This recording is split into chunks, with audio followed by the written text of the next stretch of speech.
Hello, 610 host Jake Gino podcast here with my co-host, the multifamily mentor, the coach, the chef, the father of six, the best-selling author, the G Daddy, Gino Barbaro. Gino, how's it going? Jake, I'm doing good today, brother. How you doing? Always making it happen, big man. Today's guest is a seasoned fund manager and co-founder of Capitalist Pro. Since beginning his real estate journey in 2018, he has progressed from managing a fourplex to participating in multi-million-dollar acquisitions, with current projects exceeding $150 million. So without further ado, Dallon Schultz, welcome to the show. Thanks for having me, guys. Really looking forward to it. Hey, it is our pleasure. Welcome you from sunny Phoenix, Arizona. Is that correct? Yes, sir. Looking nice in the background there.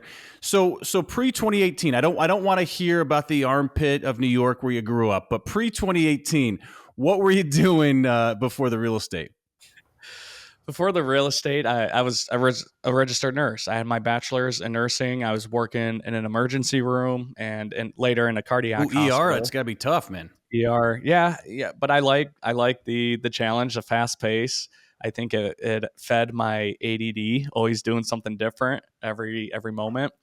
And so that's what I was doing. And I wanted to specialize. I wanted to become a nurse anesthetist. They're the ones that give you the anesthesia when you go under for surgeries, make a few $100,000 a year, and then get into real estate. So I always wanted to get into real estate. I grew up in a real estate home in the armpit of New York. Just kidding. Western New York. Hey, go Bills, baby. Go Bills. All right. No, I absolutely loved it there. My grandfather owned a bunch of multifamily units at one time, and my father managed it. So growing up, I was around real estate, but I was doing all the dirty grunt work. And I was like, that was my view of real estate. And I was like, this sucks. So I wanted to go into the medical field. I always wanted to make an impact, wanted to serve people. And so that was my plan, get in the medical field, make a few $100,000 a year, and then get into real estate ownership.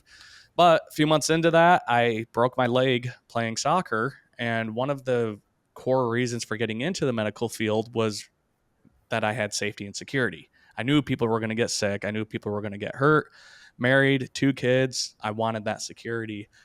But when I broke my leg, I realized that was a false sense of security because I failed to realize what would happen if I was the one that got sick or injured. And so going through that experience, not being able to work, wondering how I was going to provide for my family, that led me into podcasts and books about real estate.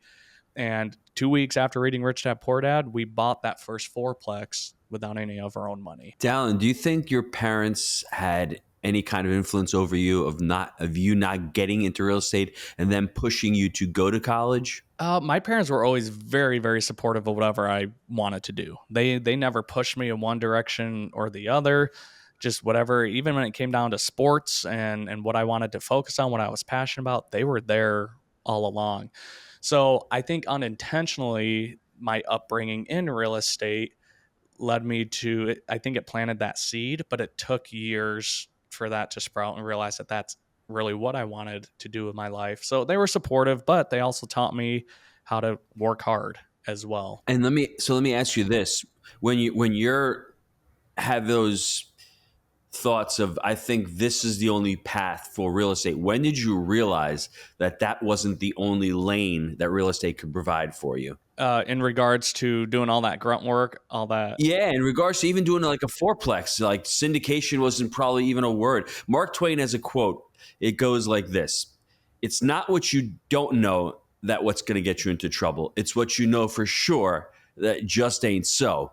If you're brought up into the real estate world thinking that you have to do everything, thinking that you can't raise money, thinking that you have to put this for a down payment, thinking that you have to stay small, that may be true or that may not be true. But if that is a belief that you think is true, when in reality it isn't, it's holding you back. So where was the point in your life that you said, well, this doesn't really have to be my reality. This could be someone else's reality, but it doesn't have to be my reality?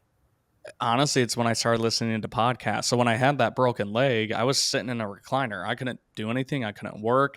I was wasting away time watching TV, playing games on my phone. And I went into this a little depression, if you will. So I started listening to podcasts and started hearing what other people were doing. And I think that's when the light bulb flipped. I was like, wait, there's this other side to real estate ownership where I don't necessarily need to be in the trenches doing all that grunt work and that dirty work. Now, don't get me wrong, I'm grateful for that because it taught me a lot of useful skills that got us into that fourplex.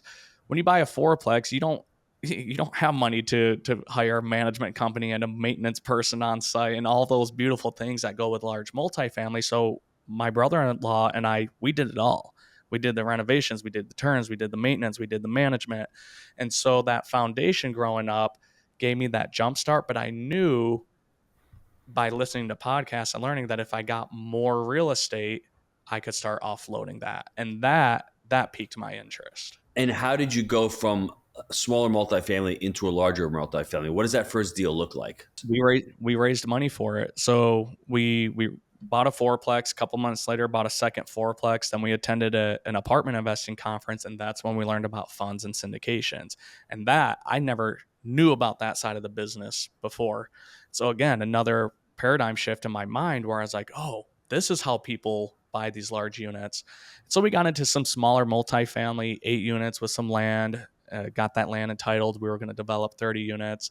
But after some time, we realized that the larger projects we wanted to get into, we were starting to compete with some established operators in regards to trying to bid on those deals. And we realized that if we could just focus on raising capital, then we could partner with those operators rather than competing with them.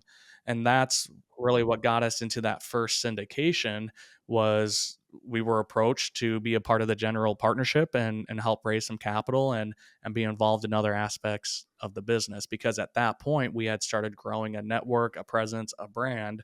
And so that operator approached us to participate in that first deal. And I think that's when it started shifting to like, hey, maybe we should focus more on capital than sourcing and managing the deals, which is a lot of work.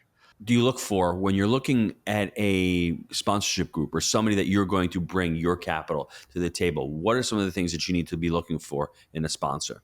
Great question. So back of a napkin, we won't even start looking at an operator unless at minimum, they've had 5 years in multifamily and have taken minimum 5 deals full cycle.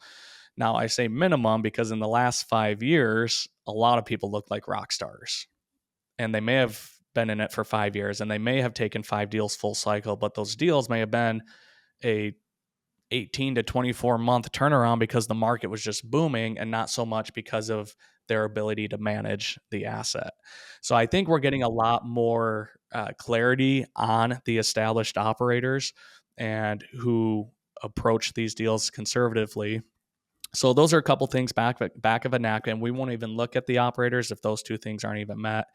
And then we go through a pretty deep due diligence. We fly out, we look at their properties, we look at some renovations they have in place. We ask about their process for turning units, how much reserves they have on hand. And so those are just some of the basic things we really look for before we commit to anything. Jake's framework, because he created it, because he was sitting on his grass one day, cutting the lawn, buy right, manage right, finance right. He saw a wheelbarrow tipped over there.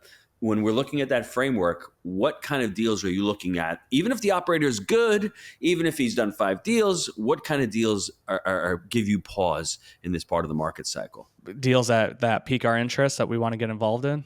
Both get involved in, or even stay away. Let's go with the positive. Get involved in. Get involved in. A lot of it comes down to the financing right now. What types of deals can you get in, or what type of debt can you get in place?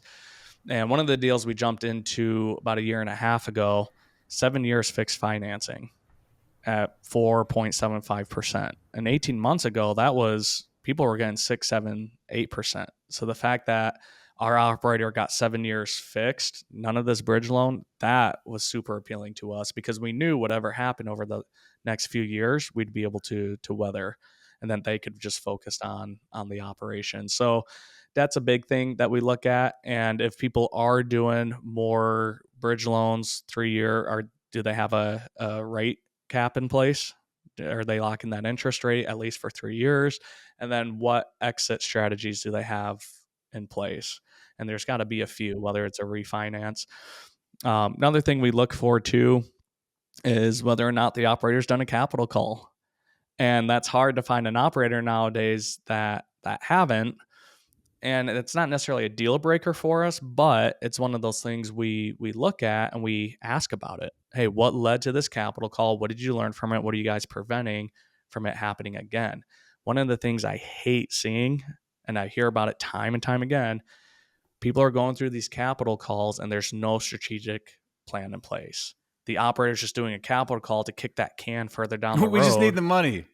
We just need the money But what's to the hold result? on. What's the result going to look like? Well, it's going to get us another 60 days down the road. Right.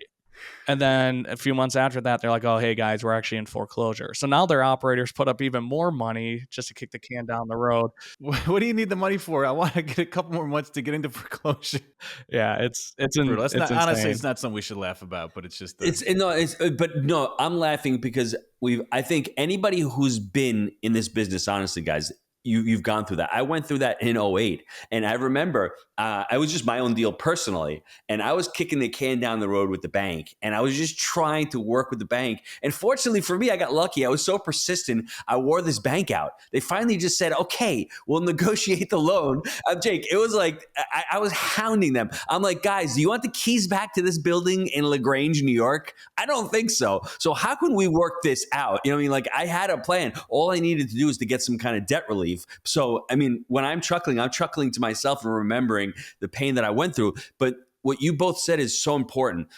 If you're going to do a capital call, understand what you're going to do with the funds. Is it for debt relief? Is it paying back taxes? Is it putting in capex to finish units that you haven't done? I think if you can give that level of clarity and try to save the deal, then absolutely capital calls should be done. But if you're just sitting there going, you know what, I don't know, I just need to pay this debt off, that's something I think you need to really stay away from. Yeah. Have you been involved in that, Dallon, where someone asked you for money and didn't provide a clear sort of resolution and what the future looked like? Fortunately, I have not.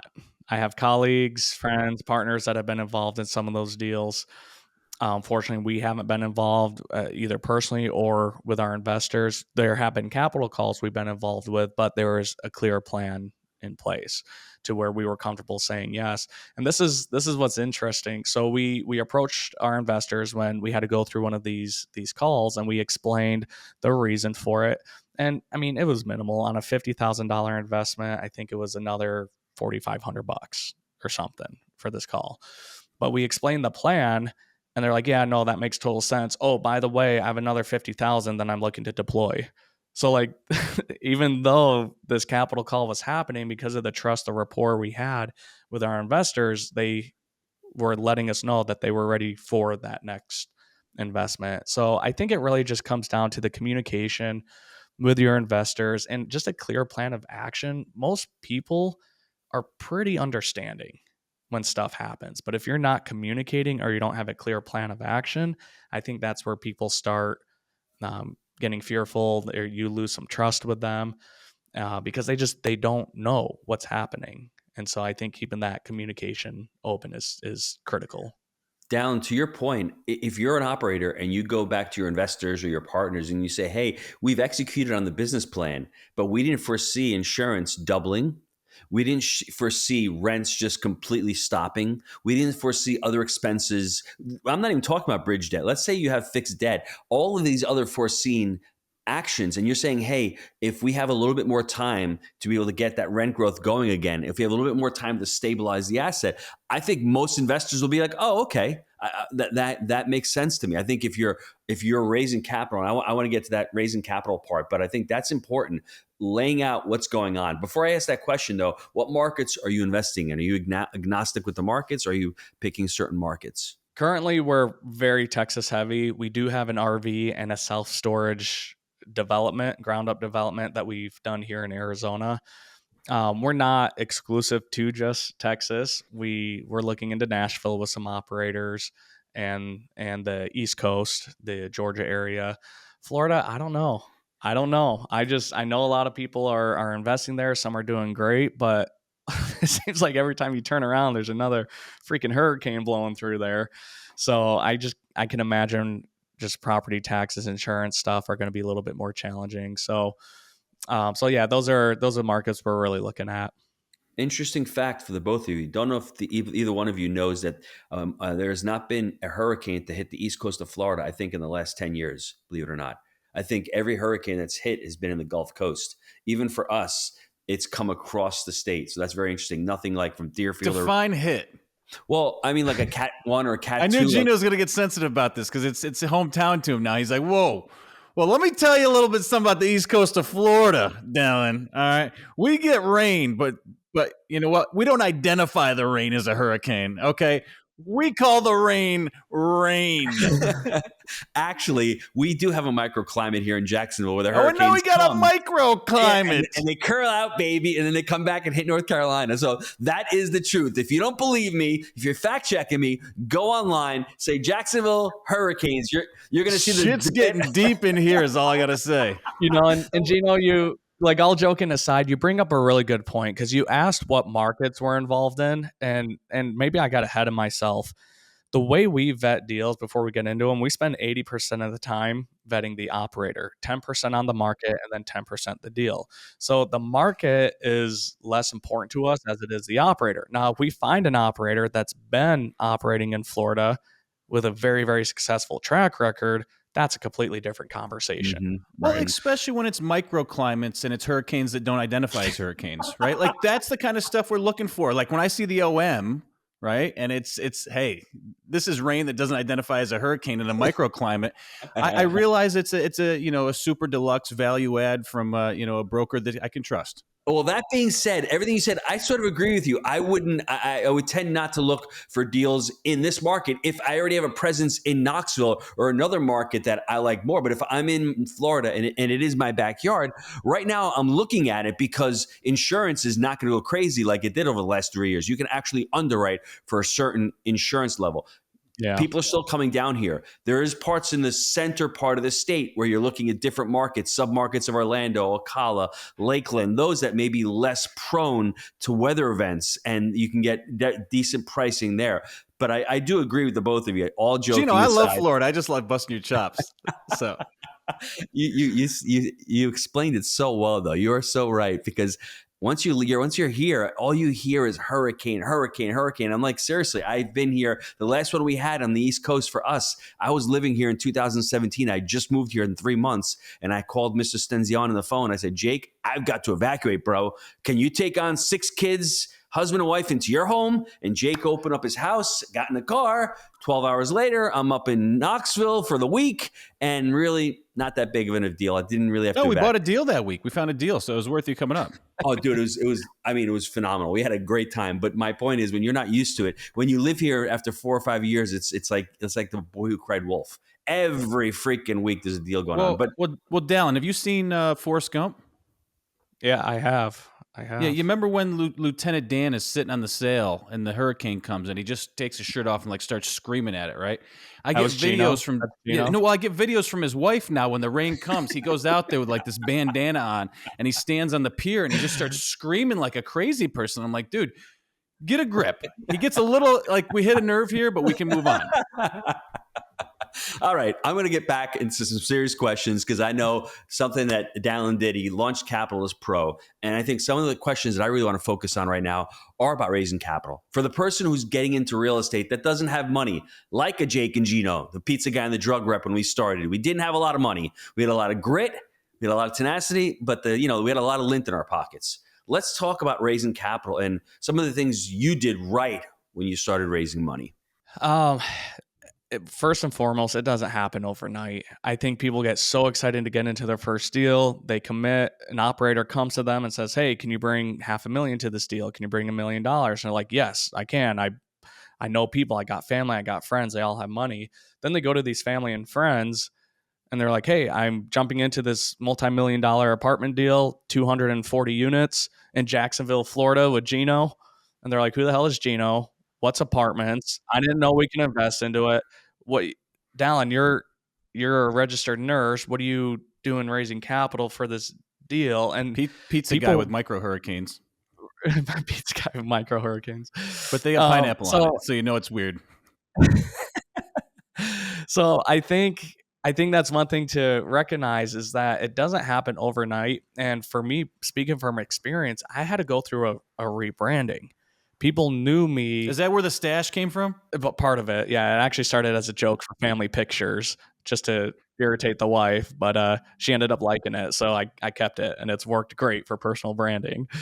But all joking aside, I had to go through that rebranding phase. And I think a lot of people getting into real estate, they often operate with one foot in two different worlds. And not that they can't be successful with it, but it can be challenging when you're trying to raise money from friends and family. And that's typically the first place you go to until you start building a brand, you start building reputation and clout in the space.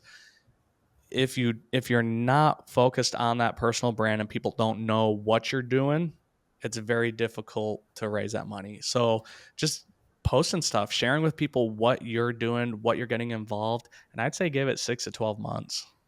So when you were starting out, were you focusing on people in your field, your avatar? Was that the person you were speaking to, or you're just trying to throw a wide net and I'm just trying to speak to anybody? I was throwing a wide net. When people heard that I was in the medical field, they're like, "Oh, doctors, you got access to doctor money." I was like, "No, like as the nurses, like you're there every day, bedside to the patients and helping out, and it's a different dynamic."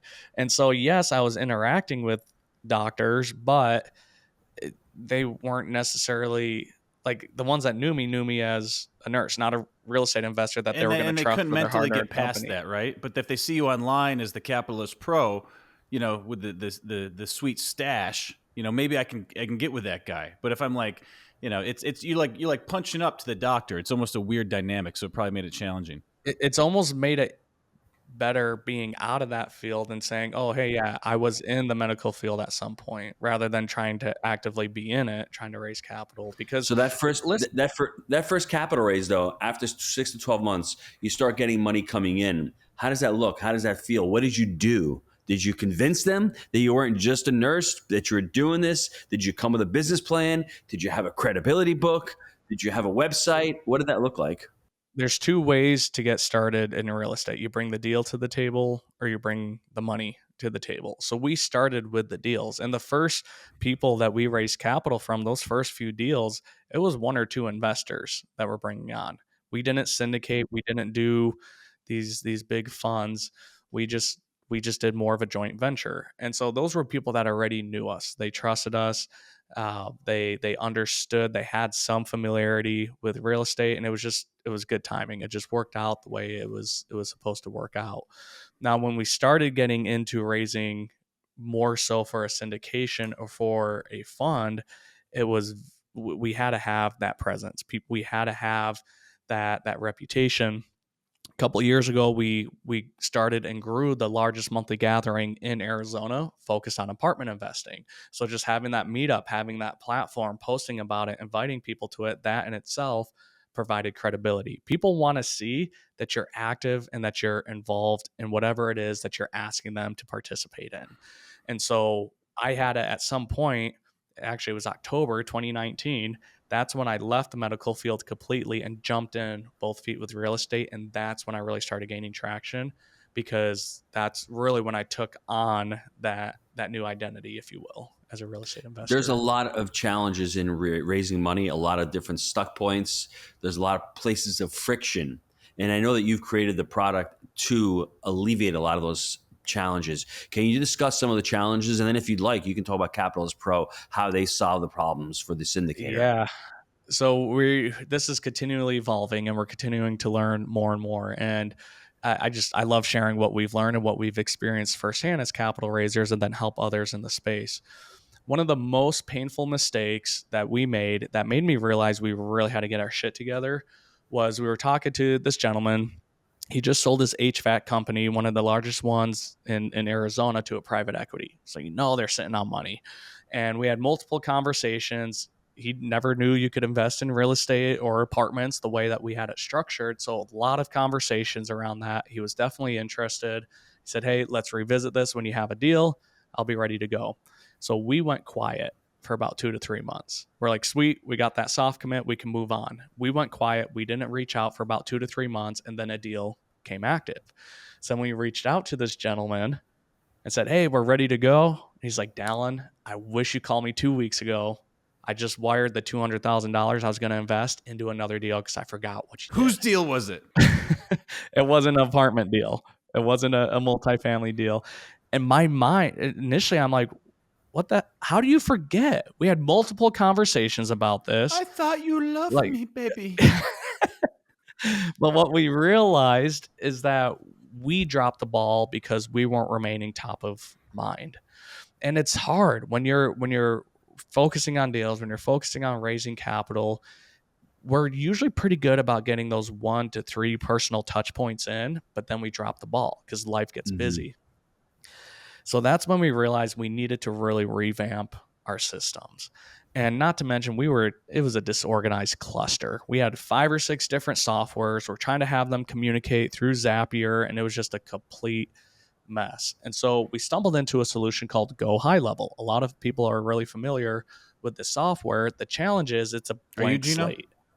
Yeah, Go High Level is the big thing today. It's like a white label, but yes, I am. Yeah, so it's a blank slate. It's like giving somebody WordPress to build a website. You give it to 100 different people, you're going to have 100 different websites. And understanding the functionality, the tools, the workflows, the automations, the triggers, my business partner Paul and I, we went head down into that to design a solution for ourselves. We had no intentions to bring this to market. We just knew we had a serious problem and we needed to get it organized. And because of the way our minds work, we gravitated to that tool, and we just fell in love with how you could tell people to go a certain way and guide them and direct them. And once it's built out, you step back and you let the system do it on autopilot for you. We love that idea. So we built it out for ourselves, and it was working phenomenally. And the next raise we had soft commitments within 24 hours. We'd never had that before. And so it instilled those consistent touch points in between our personal touch points that we were making as well. Now, naturally, as we started networking and talking to more people in the space, realized that we weren't the only ones with the challenge. And so that's when the idea came to us, and we realized that maybe this is a bigger need in our industry than we realized. And so that's when we took what we developed, white labeled it into Capitalist Pro, and now started offering it to other operators in the space. And we have people that are raising their first money for their first real estate deal, up to people that have raised $80 million utilizing our platform. So we're really able to help people and meet them where they're at. I'm still stuck in WordPress. It's their CRM. It's a CRM.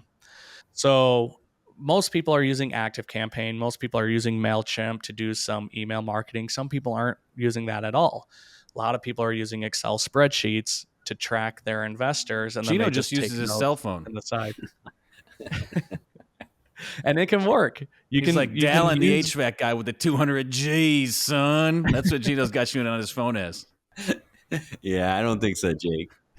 And then he texts you when he's taking a poo-poo, and he's like, "Oh man, you guys still got that money, right?" Hey, it works. It works for some people. So it's just an organized tool to manage those relationships, because everybody comes in at a different point in that investor process. Either they're ready to invest with you today, or they just heard from you on the Jake and Gino podcast. And so they're going to start doing some research and try to figure out who you are. And so it's your job to make sure you're staying top of mind, educating them, providing them what they need. So this customer relations management CRM tool is what helps manage that. And then you can integrate a lot of automation as well. So you have emails going out every single week. So let's go through the journey. You know what? Let's take a quick time out to hear from our sponsor. And when we get back, we're going to go through the journey. Is that fair? Excellent. All right, quick time out. This episode of the Jake and Gino podcast is brought to you by Wheelbarrow Profits, the premier multifamily education community. Wheelbarrow Profits proof is in their results. Their members have closed over 86,000 units. That's over $5 billion in student deal volume. Are you serious about taking your real estate game to the next level? Do you have the confidence to take action? Schedule a call with the Wheelbarrow Profits team today and supercharge your real estate knowledge. Build lasting relationships through unparalleled networking opportunities. Obtain lasting knowledge on how to buy multifamily real estate with intensive training. Gain hands-on experience through their live events with like-minded individuals and industry professionals, all while experiencing the personal touch and family atmosphere that set them apart. Visit wheelbarrowprofits.com for more information. All right, we are back. So it's our first date. You and Gino are at the coffee shop sharing an espresso, and you're drinking it with your pinky up, right? Take us from there. I would That's want not to how know it what goes. Gino's. But this is not how it goes. What? No, not with the pinky out, but everything else you had pretty spot on. Um, And you're not so doing one of, Starbucks. one of the biggest mistakes people make in raising capital is on that very first date or conversation, if you will, whether it's drinking espresso with your pinky out or on a Zoom call, they jump right into the deal. The returns, the IRR, this is what you're going to get. Look Who's how they? beautiful this property is. People raising capital, inexperienced Yeah. capital raisers, operators. They jump right into the numbers, the deals, because they're trying to sell you on the deal. And you do what? I asked Gino what he's looking for. I get to know Gino for who he is, what his experience is in investing. Has he invested in real estate before? Has he invested in apartments? Is he using retirement accounts? Did you know you might be eligible to use your retirement accounts to invest into something like this? So spending more time in discovery. I speak quite often from stages, and I relate this to your point, dating. I've been married going on 12 years, 13, 12 or 13. Because she's in the Fortunately, my wife's CRM. not listening She's getting to constant this. touch points.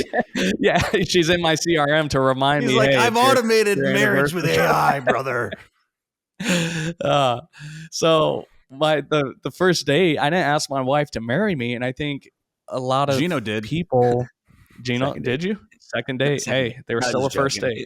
date. They were still a first date. Too many people walk into this game of real estate and raising capital, treating it as a one night stand. They're just trying to go in, find the low hanging fruit, score, and then move on. And that's it.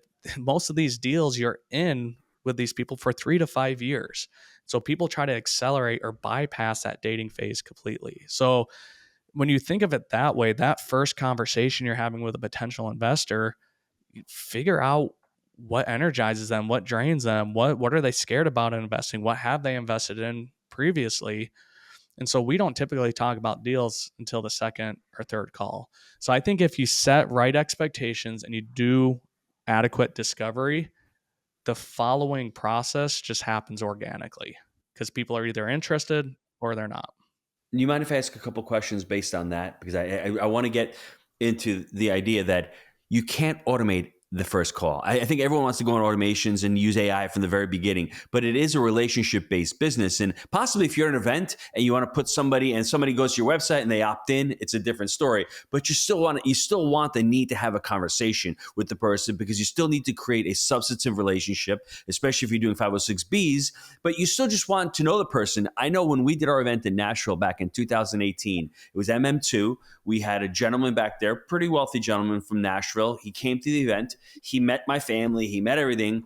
We're doing a raise 2 months later. He calls me on a Friday at 5 o'clock just to talk to me, just to get to know me. And I didn't even tell him about the deal. He's like, yeah, I'll invest with you guys. So if you think that you're going to go out and raise money by just putting out an email newsletter, by people opting into your list, especially when you're starting out, and then going to be throwing you $50,000, it more likely than not, you're not going to be raising capital. You may get a soft commit, but then when push comes to shove, they are not going to raise that money. So you've got that first conversation with me. I like my espresso, short, strong, no sugar. I finished drinking it, pinky down. Didn't use the lemon. I don't like the lemon on the thing. I like to go al natural. Just hit me dark, baby. Yeah. So we've had that conversation. We've had a great time. Do you put me into the CRM after that conversation and start a drip campaign, start an automation? Do you have different automations? You're in the CRM way before that.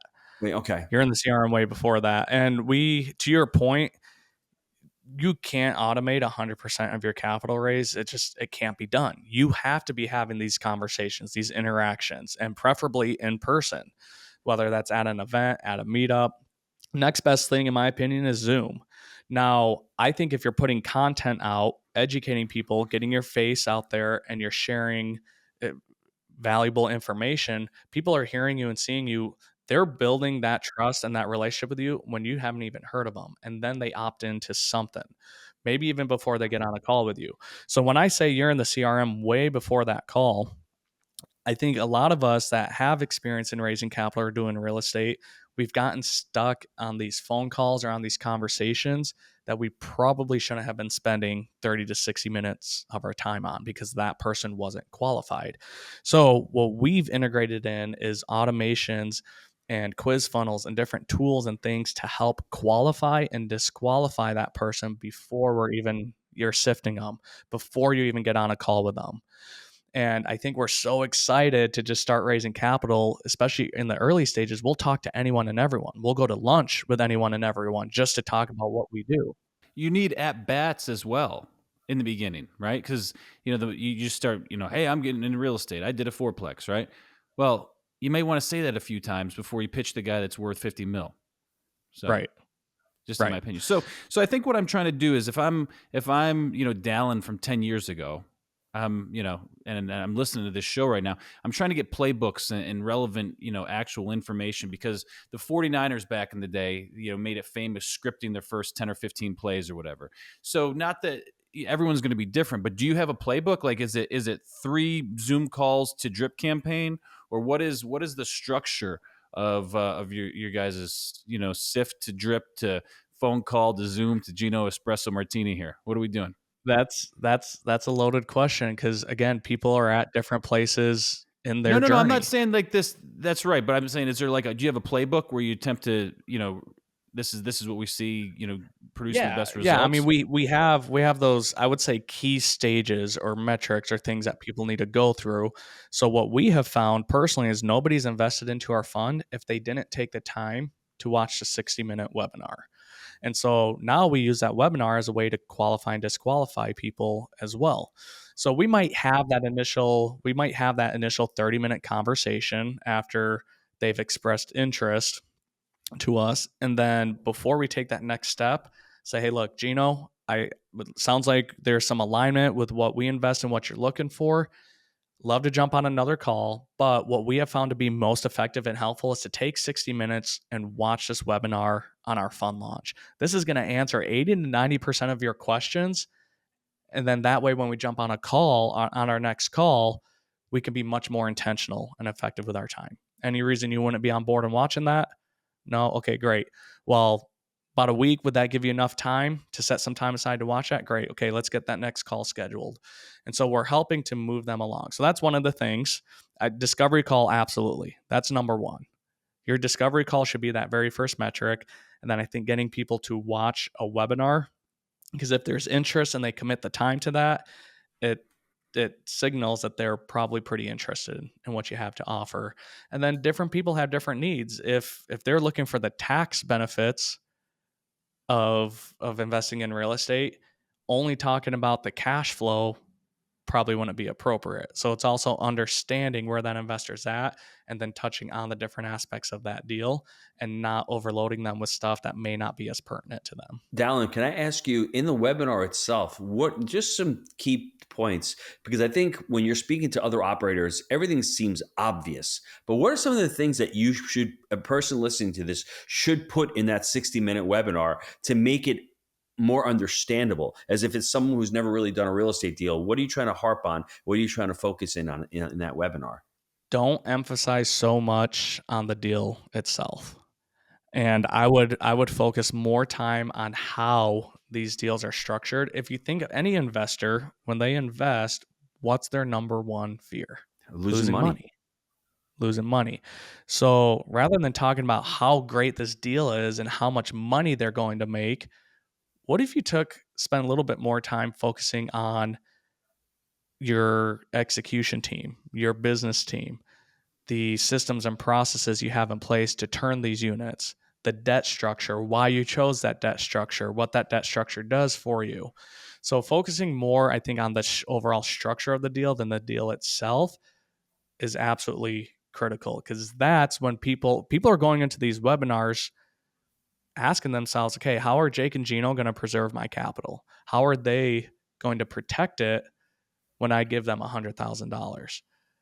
And if you're talking about all the growth and the rents that you can push, yeah, that's great. And it's good to talk about, but talk to their fear. Talk to their fear and show them that you've considered that potential loss and what you're doing to mitigate it. Mm-hmm. I love Jake. I mean, with all my heart. I love you too, But Gino. but if he had to send me an email every single day talking about himself and talking about his deals, I think I would probably opt out. What's the cadence, or I mean, is there a specific rhythm that you want to have? Because like you said, you hadn't spoken to somebody in 2 months, but should you have been emailing that person every day, twice a week, 3 times? What is the, I guess, the rule of thumb, or what are your thoughts on rhythms? You're going to hear and see so many different things across the board. We start out with a weekly email, value based, not asking for anything. It's value based, it's education, and we don't give that to people unless they opt in. They're raising their hand for something, whether it's a free resource or a workshop or something that we had. They're raising their hand. And so those are value based emails. And what we're doing on the back end as well, and what we set up for our users, and this is part of the reason we do weekly, we track the engagement. We quantify what these people are doing on the back end. So if they're opening an email, we give them some points. If they're clicking in that email, we give them some points. If they're registering for a workshop, we give them some more points. If they schedule a call with us, we give them even more points. So we're quantifying Do these they see actions. the points? They don't. We do. Mm. So we're tracking their engagement based on what they're doing with what we're putting out. And that helps us look at it and say, hey, we had a lot of opens and clicks on this email. What was it about that triggered it? And so it allows us as an internal team to look and analyze that. But at the same time, these people are engaging with you and you may not even realize it. So now next to their name, we can see, hey, Jake has an engagement score of 100. Gino's at 300, but Gino hasn't scheduled a discovery call yet. But he's opted in, he's opening, he's clicking. Let's give Gino a call. So to Gino, it comes across as a cold call. To us, we're going into that conversation much more confidently because we can see what Gino's been doing on the back end. And that call is just like, hey, Gino, this is Dallon, owner of Rev Equity Group. We see that you've been in our community for quite some time. Tell me a little bit about what you're looking for. There must be a reason why. And then just get you talking about it and then just go from there. And then if it makes sense to schedule an official discovery call, great, let's do it. Dude, you ready to shake things up? Sure. I was going to ask one more question. No. Hold on. Go total transparency. Share the points that they're winning, as they're going through, and saying, as they're going through, share that. Just give them transparency. We're getting closer.